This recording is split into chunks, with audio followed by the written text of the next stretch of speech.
Ok, so la leçon d'aujourd'hui va être sur la vitesse de réaction, puis je promets qu'il est beaucoup plus simple que la leçon d'hier, ça devrait être pas si pire. So, la vitesse ou la cinétique d'une réaction chimique, on appelle ça en anglais des reaction rates. So, si je regarde ma réaction en haut, j'ai un acide plus une base qui donne de l'eau. On sait par assureur que ça c'est une réaction de neutralisation. Puis cette réaction-là se passerait théoriquement à une vitesse de 37 microsecondes. C'est difficile à déterminer une vitesse de réaction. So, pourquoi qu'on fait ça? Right? Si c'est dur, pourquoi qu'on se casse la tête à aller le figurer? So, first of all, on peut utiliser la disparition des réactifs ou des produits pour mesurer la vitesse. La vitesse de réaction se mesure à l'aide d'une expérience, c'est quelque chose que tu peux observer en vraie vie. Et on peut seulement déterminer si une réaction est plus vite ou plus lente en faisant varier certains facteurs. So, la main raison pourquoi on fait ça, c'est pour pouvoir augmenter la vitesse de certaines réactions pour des productions commerciales. So, par exemple, si on veut faire du papier plus vite, faire un médicament plus vite, on a besoin de savoir quel facteur va avoir des influences sur les vitesses de réaction. Ben, avant de savoir quel facteur, il faut déterminer notre vitesse de réaction.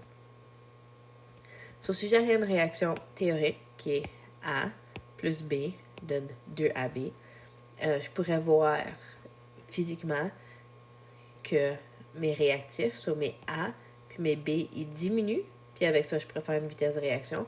Ou je pourrais voir que mon AB, lui, il augmente, puis avec ça, faire une vitesse de réaction. Donc, tu peux mesurer ta vitesse de réaction à partir de AB ou à partir de A ou B. Tu n'as pas besoin de faire les deux. L'unité de mesure pour la vitesse de réaction, c'est mol par litre par seconde. Donc, la vitesse d'apparition de AB est 2 fois plus haute que la vitesse de disparition de A ou B à cause du petit 2 en avant. So, on va comparer les vitesses de réaction d'après le nombre de moles qu'il y a dans mes réactions chimiques. Je vais aller straight up à l'exemple. So, vitesse de réaction égale changement de concentration sur changement de temps. So, j'ai le pentaoxyde de diazote, N2O5, qui se décompose pour former du dioxyde d'azote puis de l'oxygène. So, j'ai 2 NO2O5 donne 4 NO2 plus 1 O2. Le NO2 est produit à une vitesse de 5,0 fois 10 à la moins 6 mol par litre seconde. Quelles sont les vitesses correspondantes de décomposition de N2O5 et de formation de O2?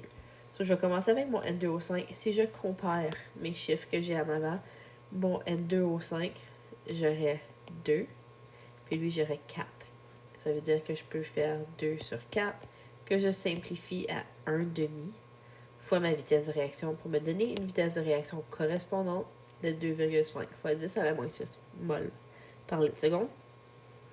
Si, par exemple, je vais faire la vitesse que le O2 apparaît, je sais que je compare un ratio de 1 à 4, donc 1 quart fois la vitesse, et puis genre 1,2 fois 10 à la négative 6 mol par litre seconde. So, les autres sites vont être des choses que tu regardes comme ça. C'est numéro 7, numéro 4 et numéro 7. Numéro 7, il y a un huge hint. Il va falloir que tu fasses des calculs de stoichiométrique. So, il va falloir que tu ailles avec les N, puis les NA, puis les M, puis les masses molaires pour trouver tes mols pour pouvoir faire tes vitesses correspondantes. So, comme hier, je vais être disponible si vous avez des questions. Vous pouvez me rejoindre.